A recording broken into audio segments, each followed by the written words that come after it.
Hello students, welcome to Pandey economics classes. So children, पिछले video में हम लोगों ने कुछ क्वेश्चन सॉल्व किए थे related to value added method, या हम उसको प्रोडक्ट मेथड भी कह सकते हैं। उस वीडियो में आपने देखा चिल्ड्रन कि हम लोगों ने डायरेक्ट या तो ग्रॉस वैल्यू एडेड कैलकुलेट किया या नेट वैल्यू एडेड को हमने कैलकुलेट किया। लेकिन चिल्ड्रन इस वीडियो में, जैसा कि मैंने पिछले वीडियो में आपसे बताया था कि एग्जाम में चिल्ड्रन डायरेक्ट क्वेश्चन आते हैं और नहीं भी आते हैं। तो डायरेक्ट क्वेश्चन आएगा तो हमने पिछले वीडियो में बताया आप उसको यूज़ करके कैलकुलेट कर लेंगे। लेकिन सोचो आप कि ऐसा क्वेश्चन आ गया जिसमें नेट वैल्यू एडेड या ग्रॉस वैल्यू एडेड पहले से गिवन है और आपको कुछ और कंपोनेंट को कैलकुलेट करने के लिए बोला गया है। जैसे कि क्वेश्चन आ गया कि आप उसमें इंटरमीडिएट कंजम्पशन को कैलकुलेट करिए, या उसमें से क्वेश्चन आ गया कि सेल्स को कैलकुलेट करिए, ठीक है, या ऐसा क्वेश्चन आ गया वैल्यू ऑफ आउटपुट कैलकुलेट करिए। लेकिन उसमें चलिए ग्रॉस वैल्यू एडेड या net value added already given है। तो चलिए इस वीडियो में हम लोग कुछ ऐसे क्वेश्चन के बारे में बात करने वाले हैं। पिछले वीडियो की तरह इस वीडियो में भी हमारे पास 3 डिफरेंट टाइप ऑफ क्वेश्चन है चिल्ड्रन, ठीक है। तो तीनों को अलग अलग तरीके से हम लोग सॉल्व करेंगे। लेकिन चिल्ड्रन एक चीज़ इस वीडियो में भी कॉमन है जो पिछले वीडियो में हम लोगों ने यूज़ किया था, वो था प्रोडक्ट मेथड या वैल्यू एडेड मेथड। इसके अलावा चिल्ड्रन और कोई अलग से different type of question value added method से रिलेटेड नहीं है जो एग्जाम में आते हों। तो इन वीडियो को आप देखिए, आपको वैल्यू एडेड मेथड या प्रोडक्ट मेथड से रिलेटेड सारे क्वेश्चन सॉल्व करना आपको आ जाएगा। सबसे पहले चिल्ड्रन हम लोग क्वेश्चन के बारे में बात कर लेते हैं। देखिए जो फर्स्ट क्वेश्चन है चिल्ड्रन, इसमें आपको कैलकुलेट करना है वैल्यू ऑफ आउटपुट, ठीक है। वैल्यू ऑफ आउटपुट इसमें क्वेश्चन में गिवन नहीं होगा, वो आपको कैलकुलेट करना है। सेकंड क्वेश्चन में चिल्ड्रन देख सकते हैं इंटरमीडिएट कंजम्पशन आपको कैलकुलेट करना है, ठीक है। इस क्वेश्चन में इंटरमीडिएट कंजम्पशन नॉट गिवन है। और इस क्वेश्चन में चिल्ड्रन आपको कैलकुलेट करना है सेल्स। तो जैसा कि मैंने आपको वीडियो की बिगनिंग में ही बताया कि इस क्वेश्चन में हमें डिफरेंट कंपोनेंट को कैलकुलेट करना है जो इस क्वेश्चन में गिवन नहीं है। लेकिन एक चीज़ गिवन है चिल्ड्रन, वो है देखिए इसमें नेट वैल्यू एडेड या ग्रॉस वैल्यू एडेड या नेट नेशनल वैल्यू एडेड जरूर गिवन होगा। तो हम उसको यूज करके ही क्वेश्चन को सॉल्व करेंगे। लेकिन चिल्ड्रन जब हम क्वेश्चन को सॉल्व करेंगे तो हम कैसे सॉल्व करेंगे कि हम एक प्रोसीजर को फॉलो करेंगे, और वो प्रोसीजर ये है कि वैल्यू एडेड मेथड है इस क्वेश्चन में हम वैल्यू एडेड मेथड को यूज करने जा रहे हैं। तो हम क्या करेंगे कि जो वैल्यू एडेड मेथड है हमारा, पहले हम उसको कम्प्लीटली लिख लेंगे और जो वैल्यू गिवन है वो हम इसमें सब्स्टिट्यूट कर लेंगे और फिर उसके अकॉर्डिंग हम चेंज करेंगे। तो चलिए पहले क्वेश्चन की तरफ हम बढ़ते हैं चिल्ड्रन। तो ये पहले मैं थोड़ा सा बॉर्डर लाइन बना देता हूँ क्वेश्चन की तरफ ताकि कोई डिस्टर्बेंस ना हो। तो चिल्ड्रन यहाँ पर हम लोग स्टार्ट करते हैं सॉल्यूशन फर्स्ट। इस क्वेश्चन में चिल्ड्रन देखिए जो गिवन है पहले हम उसको ले, देखिए इसमें net value added factor cost given है। तो यहाँ पर हम लोग लिख लेंगे children net value added at factor cost, ये हमें गिवन है। अब children net value added at factor cost calculate हम कैसे करेंगे, तो हम यहाँ पर चिल्ड्रन लिखेंगे फार्मूला। तो जो हमारा फार्मूला था जो पिछले वीडियो में हम लोगों ने बात किया था वही है वैल्यू ऑफ आउटपुट, ठीक है, माइनस इंटरमीडिएट कंजम्पशन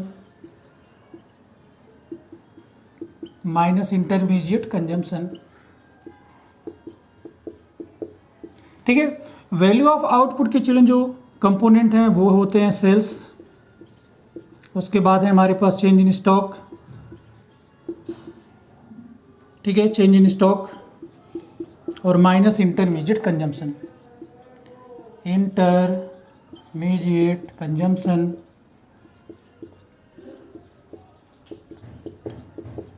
अब चिल्ड्रन ये देखिए नेट है तो हमें इसमें से, क्योंकि इन सबको आप ऐड करेंगे तो ग्रॉस आएगा, तो नेट के लिए आपको इसमें से डेप्रिसिएशन सब्ट्रैक्ट करना पड़ेगा। और फैक्टर कॉस्ट में जाने के लिए आपको इसमें से नेट इनडायरेक्ट टैक्स को भी सब्ट्रैक्ट करना पड़ेगा। तो हमें यहाँ पर माइनस डेप्रिसिएशन और माइनस नेट इनडायरेक्ट टैक्स लिखना पड़ेगा।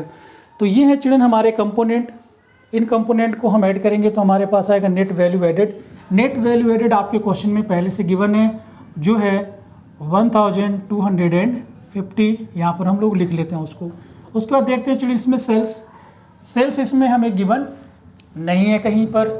फिर देखते हैं चेंज इन स्टॉक भी गिवन नहीं है। तो इस क्वेश्चन में चिल्ड्रन हमारे पास सब्सिडी है, इंटरमीडिएट कंजम्पशन है, नेट एडिशन टू स्टॉक है, डेप्रिसिएशन है, इनडायरेक्ट टैक्स है और net value added at factor cost given है। और हमें चिल्ड्रन इसमें कैलकुलेट करना है वैल्यू ऑफ आउटपुट। तो वैल्यू ऑफ आउटपुट चिल्ड्रन हमें क्योंकि गिवन है तो हम यहाँ पर लिख लेते हैं वैल्यू ऑफ आउटपुट जो इसमें गिवन नहीं है। ठीक है, वैल्यू ऑफ आउटपुट में चिल्ड्रन देखो सेल्स भी इंक्लूड हो गया और चेंज इन स्टॉक भी इंक्लूड हो गया, इसलिए हमें ये जो यहाँ पर net addition to stock given है चिल्ड्रन इसको हमें इंक्लूड नहीं करना है। माइनस हमारे पास आएगा चिल्ड्रन इंटरमीडिएट कंजम्पशन गिवन है 1150। उसके बाद डेप्रिसिएशन हमें लेना है चिल्ड्रन, डेप्रिसिएशन इसमें आप देख सकते हो ये गिवन है 80 और माइनस हो जाएगा नेट इनडायरेक्ट टैक्स चिल्ड्रन इसमें डायरेक्ट गिवन नहीं है देखिए, तो हम इसके कंपोनेंट को याद करते हैं और नेट इनडायरेक्ट टैक्स के कंपोनेंट है children indirect tax minus subsidies, तो ये हो जाएगा इनडायरेक्ट टैक्स है हमारे पास 20 जो जीएसटी है और सब्सिडी है 10। ठीक है, ये हमारा कंपोनेंट हो गया। अब ये 1250 को हम यहाँ पर ले आएंगे और वैल्यू ऑफ आउटपुट को एज इट इज रहने देंगे। वैल्यू ऑफ आउटपुट इन सभी को चिल्ड्रन हम लोग एक बार सिंप्लीफाई कर लेते हैं। 1150 एज इट इज़ माइनस 80 भी वन एज इट इज़, 20 से 10 को सब्ट्रैक्ट करेंगे तो ये आपके पास आ जाएगा 10। अभी तीनों कंपोनेंट को हम ऐड कर लेते हैं तो 1012 250 और ये वैल्यू ऑफ आउटपुट माइनस इन सबको ऐड कर लेते हैं तो ये हो गया 0 81995 14 4 कैरी इन हैंड 1 और 112 और ये 1। ठीक है, क्योंकि हमें वैल्यू ऑफ आउटपुट चाहिए चिल्ड्रन तो ये चला जाएगा इसके पास, तो यहाँ पर आप फाइनली लिख सकते हो वैल्यू ऑफ आउटपुट हो जाएगा चिल्ड्रन इक्वल टू 1250 प्लस 1240। इन सभी को आप ऐड कर लेंगे चिल्ड्रन तो ये हो जाएगा 0 9 4 और ये 2 रुपीज़ 2490 करोड़ रुपीज़। ये है चिल्ड्रन हमारा वैल्यू ऑफ आउटपुट जो हमें इसमें कैलकुलेट करना था। बहुत इजी था चिल्ड्रन। आपने देखा कि जब वैल्यू ऑफ आउटपुट हमें कैलकुलेट करना हो या ग्रॉस वैल्यू एडेड या net value added at factor cost या मार्केट प्राइस, हम हमेशा पहले फार्मूले को लिखेंगे, वैल्यू को सब्स्टिट्यूट करेंगे और क्वेश्चन के नीड के अकॉर्डिंग हम बाकी जो हमें, जैसे कि हमें इसमें वैल्यू ऑफ आउटपुट कैलकुलेट करना था तो हमने वैल्यू ऑफ आउटपुट को लेफ्ट में ले गए और लेफ्ट का जो पार्ट था वो राइट में आ गया and according to their symbol उनको हम ऐड या सब्ट्रैक्ट कर लेंगे। तो ये था चिल्ड्रन फर्स्ट क्वेश्चन जिसमें हम लोगों ने कैलकुलेट किया वैल्यू ऑफ आउटपुट। अब हम लोग चिल्ड्रन बढ़ते हैं नेक्स्ट क्वेश्चन की तरफ और एक बार मैं इस क्वेश्चन को देख लूँ कि जो मैंने सॉल्व किया वो करेक्ट है कि नहीं। तो चिल्ड्रन ये बिल्कुल करेक्ट है, तो इसके जो कंपोनेंट है चिल्ड्रन वो मैं इरेज कर देता हूँ। अब हम लोग चिल्ड्रन नेक्स्ट क्वेश्चन में आएंगे, क्वेश्चन नंबर 2। क्वेश्चन नंबर 2 में हमें थोड़ा सा चेंज करना है तो वो मैं चेंज कर देता हूँ। ये पहले यहाँ पे मैं लिख लेता हूँ क्वेश्चन नंबर 2। ये क्वेश्चन नंबर 2 हो गया और इस क्वेश्चन में भी चिल्ड्रन देखिए net value added factor cost given है, इसलिए मैं इसको एज इट इज लिखा रहने देता हूँ और जो हमारा फार्मूला है उसको भी मैं एज इट इज रहने देता हूँ। अब चिल्ड्रन देखिए इसमें आपको कैलकुलेट करना है इंटरमीडिएट कंजम्पशन। ठीक है, पहले वाले क्वेश्चन में हमने वैल्यू ऑफ आउटपुट कैलकुलेट किया और इस क्वेश्चन में इंटरमीडिएट कंजम्पशन कैलकुलेट करना जो इसमें गिवन नहीं होगा। तो फार्मूले में देख लेते हैं चिल्ड्रन, हमें फार्मूला हमारा बिल्कुल सेम रहेगा चिल्ड्रन, हमें इसमें कुछ भी चेंज करने की ज़रूरत नहीं है, बस हम इसमें वैल्यू को सब्स्टिट्यूट करेंगे। ठीक है, तो इसमें थोड़ा सा चेंज हम कर लेते हैं चिल्ड्रन। देखिए इसमें वैल्यू ऑफ आउटपुट इस क्वेश्चन में गिवन है तो सेल्स की हमें कोई ज़रूरत इसमें नहीं है, तो इसकी जगह पे चिल्ड्रन हम डायरेक्ट वैल्यू ऑफ आउटपुट ही रहने देंगे। ठीक है, अब चलिए हम लोग वैल्यू को सब्स्टिट्यूट करना स्टार्ट करते हैं। तो देखो net value added at factor cost given है वो है हमारे पास 80, तो ये मैंने लिख लिया 80 equal to value of output given है 350 है और फिर हमें चाहिए इंटरमीडिएट कंजम्पशन, वो हमें इसमें चिल्ड्रन कैलकुलेट करना है। तो चिल्ड्रन इंटरमीडिएट कंजम्पशन को मैं शॉर्ट में लिख लेता हूँ IC, लिखने में बहुत टाइम लगता है, आप समझ जाना। ये इंटरमीडिएट कंजम्पशन हो गया हमारा और फिर हमें इसमें से सब्ट्रैक्ट करना है डेप्रिसिएशन। तो डेप्रिसिएशन चिल्ड्रन देखिए इसमें गिवन है 20 और फिर हमें इसमें सब्ट्रैक्ट करना है net indirect tax. Net indirect tax already इसमें गिवन है चिल्ड्रन, आप देख सकते हो जो है 15 और ये सब्सिडी है, तो ये हो जाएगा हमारा 15 माइनस 5। बहुत ईजी है क्वेश्चन चिल्ड्रन। तो 80 को हम एज इट इज लिख लेते हैं। ये हो जाएगा हमारा 350 माइनस इंटरमीडिएट कंजम्पशन और माइनस 20। और चिल्ड्रन 15 में से 5 को आप सेपरेट करेंगे तो 10 आएगा, ठीक है। तो -10 यहाँ बचेगा और ये -20 है, तो ये हो जाएगा आपका -30। क्लियर है।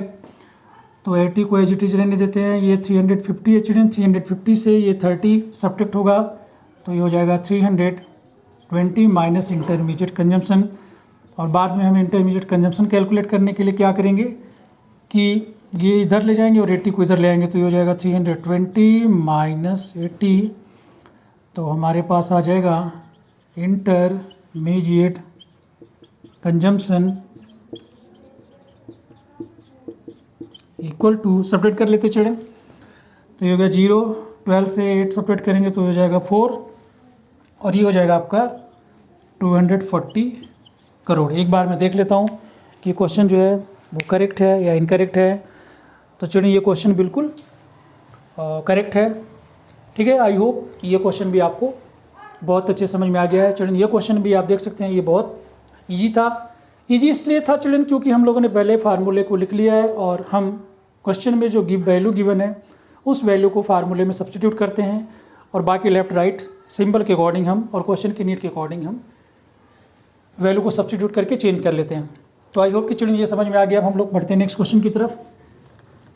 नेक्स्ट क्वेश्चन में भी चिल्ड्रन अगर आप देखोगे तो इसमें भी देखिए net value added at factor cost given है, लेकिन इस क्वेश्चन में चिल्ड्रन हमें कैलकुलेट करना है सेल्स। ये देखिए, तो क्वेश्चन में हम थोड़ा सा चेंज कर लेते हैं अपने क्वेश्चन के नीड के अकॉर्डिंग। तो जहाँ पर वैल्यू ऑफ आउटपुट मैंने लिखा है वहाँ पर हमें दो चीज़ें लिखनी पड़ेगी।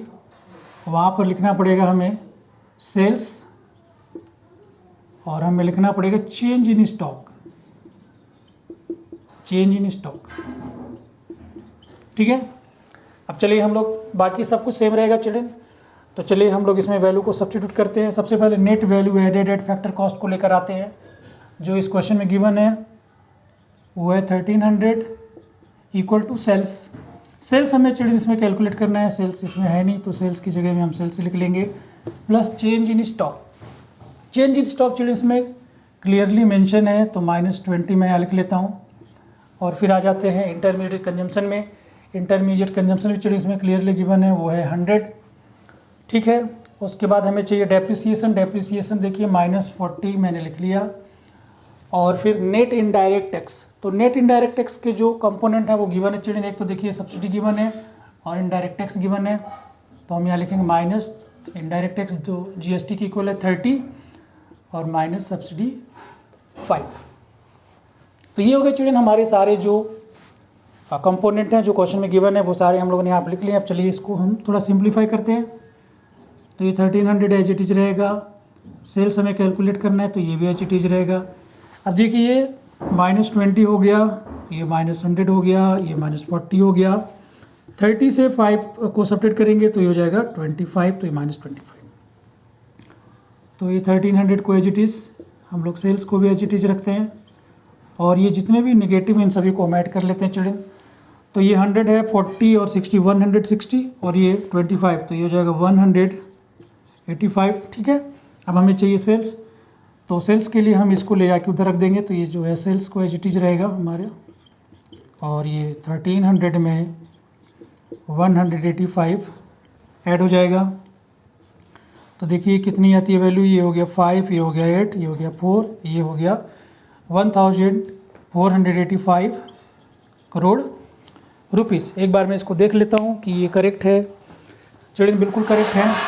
तो ये था हमारा सिंपल सा क्वेश्चन जिसमें हमें डिफरेंट जो कंपोनेंट थे वो हमने कैलकुलेट किया। और इस क्वेश्चन में children net value added at factor cost पहले से गिवन था। हमने एक चीज़ इसमें सेम रखा है चिल्ड्रन कि सभी क्वेश्चन में net value added at factor cost, net value added at factor cost और net value added at factor cost given था। तो जब net value added at factor cost question में गिवन है तो हमें जो भी इसमें से अननोन वैल्यू है वो हम ईजिली फाइंड आउट कर सकते हैं, ठीक है। तो ये था चिल्ड्रन वैल्यू एडेड मेथड। अगले वीडियो में चिल्ड्रन हम लोग कुछ और कंपोनेंट के साथ आपसे मिलेंगे। टिल देन आप हमारे चैनल को सब्सक्राइब करिए, वीडियो को देखते रहिए और अपने एग्ज़ाम की तैयारी करते रहिए। तो take care, God bless you all, thank you for watching the video.